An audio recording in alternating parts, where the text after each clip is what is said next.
Muito se fala sobre o perigo do uso prolongado de tranquilizantes, os tarja preta, para quadros de insônia. Eles não são a melhor indicação para uso prolongado de um medicamento para dormir. E aí as pessoas me perguntam, tá, ok, então quais são os medicamentos usados na psiquiatria para cuidar de casos de insônia e que não causam dependência? Nós vamos falar sobre 4 deles aqui hoje. O último não é medicamento, que na verdade é o 5º, é uma dica, uma orientação para vocês, então fica aí comigo até o final que vamos falar sobre isso. E quero dar as boas-vindas a você que está aqui nesse canal pela primeira vez. Eu sou a doutora Ana Luísa Aguiar, sou médica psiquiatra e convido você a fazer parte aqui dessa grande comunidade de saúde mental.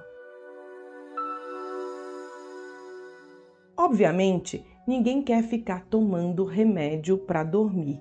O ideal, de fato, é a gente conseguir dormir a partir de estratégias mais naturais, como observação do dia, higiene do sono, desligar mais cedo, comer mais cedo, reduzir as luzes da casa. Isso acredito que você já saiba ou já ouviu falar, incluindo a redução do uso de estimulantes como cafeína. Mas eu sei que algumas pessoas acabam não conseguindo dormir com estratégias naturais por algum distúrbio de sono diferente, mais grave e que precisa de uma abordagem medicamentosa. Aqui no canal a gente já falou de várias coisas que podem ser utilizadas de forma natural. Tem vídeos sobre chás que muita gente percebeu melhora e melhorou muito a qualidade do sono, uso de suplementos, uso de fitoterápicos e nutracêuticos. Mas, gente, eu sei que existem pessoas que precisam de um medicamento. E existem medicamentos, sim, que de fato dão muito sono, que podem ser utilizados e que não geram o prejuízo que um tranquilizante, um tarja preta pode gerar, incluindo a alteração de memória. E a gente não quer isso, né? Então, um dos medicamentos, e aí a gente já entra no primeiro que a gente pode utilizar em distúrbios de sono na psiquiatria, é a trazodona. No mercado, o mais conhecido é o Donarém. A classificação é de antidepressivo, mas é muito utilizado em quadros de insônia, mesmo que o paciente não tenha depressão, tá? Aliás, a classificação, o nome antidepressivo é muito questionado, porque as pessoas têm sempre uma ideia de que antidepressivo é para depressão, e eles podem ser utilizados para vários quadros. A trazodona é uma ótima indicação, normalmente para sono ela é usada aí de 25 a 150 miligramas, né? 25 normalmente é metade do comprimido, deve ser utilizado aí 1 hora antes de dormir e começa a ação ali em meia hora a 2 horas, né? Então, quando a gente prescreve, a gente tem aí essa orientação. O segundo medicamento que a gente usa em distúrbio de sono é a mirtazapina, também um antidepressivo, e na dose antidepressiva é bem maior do que a dose usada para sono, né? A gente usa aí entre 7,5 e 15 miligramas quando estamos pensando somente em insônia. E aí a gente também tem um tempo de ação para o remédio, né? Normalmente os remédios para dar sono eles vão demorar aí cerca de 1 hora para poder fazer esse efeito. Então, quando a gente utiliza para esse fim, a gente tem que pensar também no tempo de ação.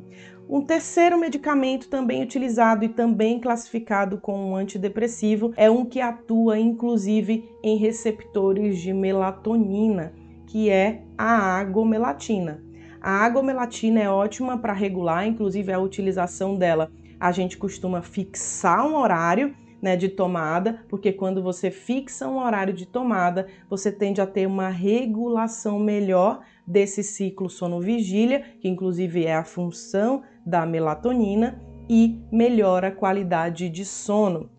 A agomelatina é usada aí entre 25 e 50 miligramas, ela demora em um pouco mais para regular, né, em tempo de ação. Geralmente é utilizada em paciente que está deprimido e com distúrbio de sono, né? A gente tende a utilizar dessa forma, mas óbvio, ela tem outras indicações. O quarto medicamento também utilizado em sono é um medicamento tricíclico, muito conhecido, inclusive de um custo bem mais baixo do que os outros que eu citei, que é a amitriptilina. A amitriptilina é um medicamento usado para muitas coisas, né? Ela vai desde o uso em dor crônica ao uso em depressão. Tudo isso tem uma variação de dosagem, né? Quando a gente pensa um quadro de um paciente, a gente tem que pensar em todas as queixas dele, em todas as comorbidades e por que aquele medicamento é mais indicado para aquela pessoa. Amitriptilina de 10 miligramas a 150 miligramas é o uso que a gente faz normalmente para insônia. Ela tem um desconforto para algumas pessoas que é geralmente a boca seca, né? Por conta dos receptores que ela pega de produção de saliva. E, obviamente, a gente vai regulando e utilizando de acordo com a resposta do paciente e de acordo com efeitos colaterais. Se ele não tiver, melhor ainda. Se tiver, obviamente, a gente tem que pensar em outras alternativas. Aliás, falei que ela é utilizada para várias coisas porque é muito comum as pessoas terem uma prescrição de um determinado tipo de medicamento, ela olha lá no Google qual a classificação, né, daquele remédio, ela olha lá, amitriptilina. Quando ela vê lá antidepressivo, tem paciente que volta dizendo, eu não disse que eu estava com depressão, eu falei que estava com insônia. Então, na verdade, porque a gente usa o mecanismo de ação, né, a maneira como aquele medicamento atua nos receptores. E é por isso que nem sempre você vai encontrar lá como está escrito a classificação e a indicação primária de um medicamento como sendo o motivo pelo qual foi prescrito para você. Então, quero deixar esse esclarecimento porque eu sei que muita gente se questiona isso, tá?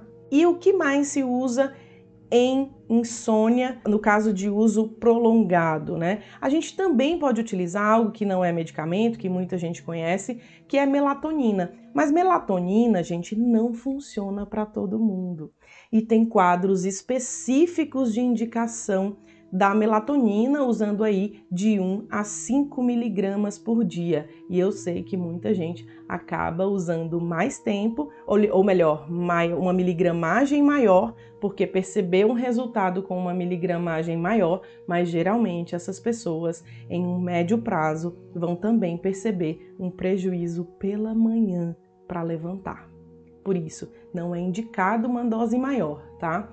E a melatonina, ela é mais indicada para regulação do ciclo circadiano. Por exemplo, trabalhadores noturnos, né, precisam dessa regulação, o cérebro fica aí desregulado no sentido do que é dia e do que é noite, em jet lag, em alguns para idosos é muito bem utilizada e tem uma boa resposta, em alguns quadros específicos aí de TDAH e de autismo, né? Isso na verdade tem que ser pensado muito especificamente, tá? Ou melhor, transtorno do espectro autista, em alguns quadros específicos em que se observa essa necessidade do ciclo e melhora da qualidade de sono. A gente pode falar mais sobre melatonina e outros temas, então se você quer que a sua dúvida ou a sua sugestão vire um vídeo, vai ter um link aqui abaixo desse vídeo com um formulário para você escrever o que você quer ver aqui nesse canal, sobre o que você quer que eu fale e que dúvida você tem, que pode aí virar um vídeo e ajudar tanto você quanto outras pessoas, tá? Espero que esse vídeo tenha esclarecido essa dúvida para muita gente que se pergunta quais são as outras alternativas dentro das prescrições na psiquiatria quando se fala de medicamento. E se você acredita que pode passar essa informação à frente que vai ajudar outras pessoas, clica aqui no curtir, compartilhe esse vídeo, inscreva-se nesse canal se é a sua primeira vez aqui, ativa o sino e eu aguardo você em nosso próximo vídeo. Até lá!